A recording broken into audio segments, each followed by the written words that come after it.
Hello? So at any rate, I was pretty much finished anyway, but I was abruptly cut off. So I hope this was of some help for you. Are there any questions?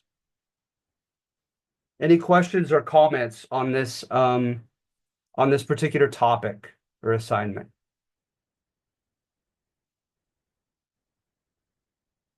So remember, when you're looking into the thesis, right, is highly tied to that thesis is the idea of no good deed goes unpunished.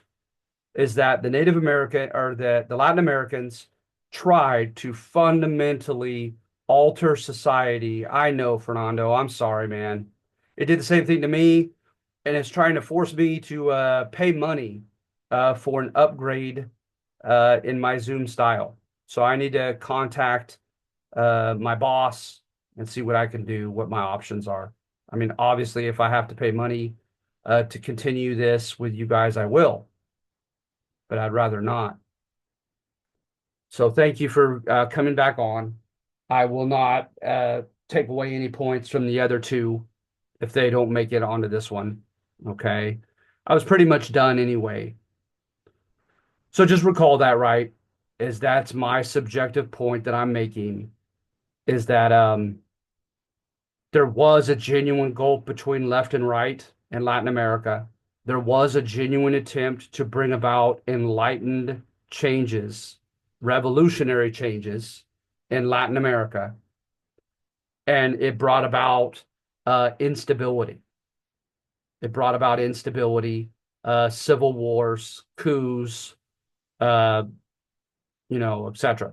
For the simple reason, right, is that the difference between those on the far left and the far right in Latin America were genuine. They were genuinely far apart on the political spectrum.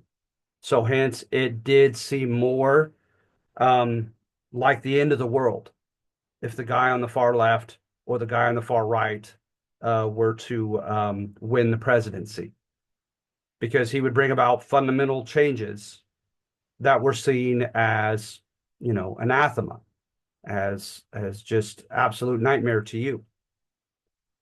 Whereas in America, right, we didn't have civil wars for quite some time. We didn't have coups or scratched constitutions and rewritten ones, right? And we contended because of English political tradition. We had a sophisticated notion of the rule of law. The Latin Americans lack self-control and were a passionate people, an emotional people. And hence that's why they had so many coups and civil wars, etc., right?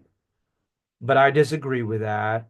I don't think it was anything to do with essentialism of like the truth of some type of ethnic stereotype uh, playing itself out.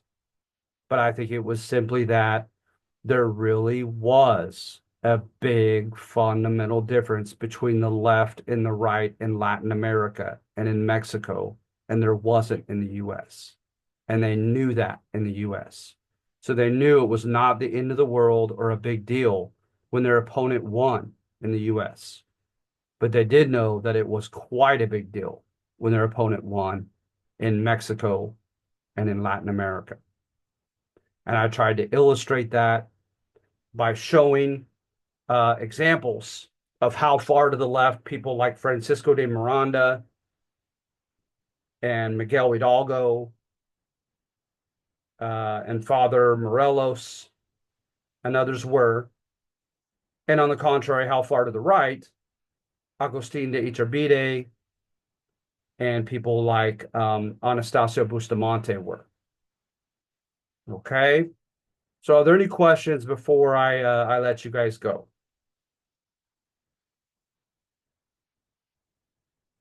All right, well, I have your names. You'll have your extra credit. So thank you. Thank you for showing up. Thank you.